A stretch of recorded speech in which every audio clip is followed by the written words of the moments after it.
For those who live in a surveillance state, every aspect of their lives is controlled. In Beijing, people are monitored no matter where they go, on the streets, in taxis, and even on the phone. One Beijing citizen told us her story. To protect her identity, we've given her the pseudonym Miss Yang.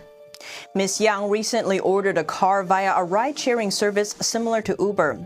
While driving, Miss Yang saw a group of policemen on the street. She mentioned it to the driver. But the driver reminded her not to speak negatively about the police, adding that it's better not to mention the word police at all.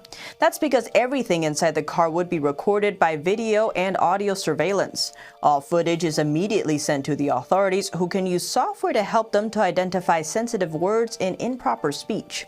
But what's considered improper speech? The driver told Miss Yang that it refers to scolding people with dirty words, bad comments about leaders of the Chinese Communist Party, and information about the virus epidemic that doesn't fit into China's official narrative.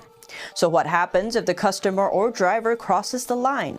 The driver said he would receive a warning message from the authorities.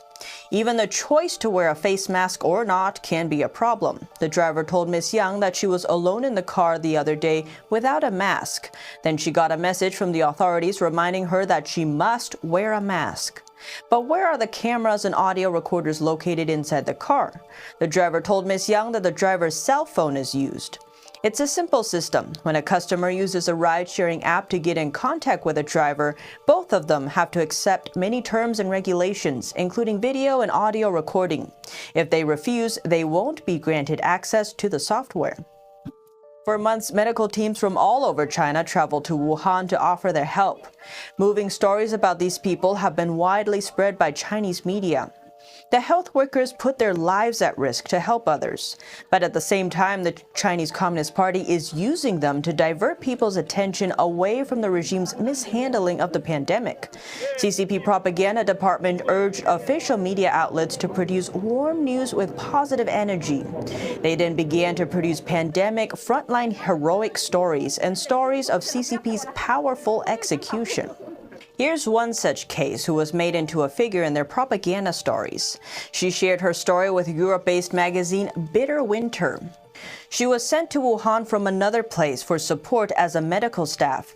It's been 2 months since she came back, but still she has no peace. Monitored by government staff, she is busy telling her stories in Wuhan to designated media outlets, promoting positive energy. Her articles are later revised by propaganda personnel to publicize the party's achievements. Plus, she has been put to talk in endless meetings for the same purpose. Late January, her hospital ordered her to support Wuhan. She had to agree to avoid punishment. And the hospital leader made her say in media interviews she was going voluntarily. If I refuse, I will be punished and I will no longer be able to get promotions or raise. In Wuhan, she witnessed insufficient supplies, poor quality PPEs, death tolls were covered up. But she is not allowed to talk about them, even with her family, because these are considered negative energy. She said, once you do, you will be charged for leaking state secrets.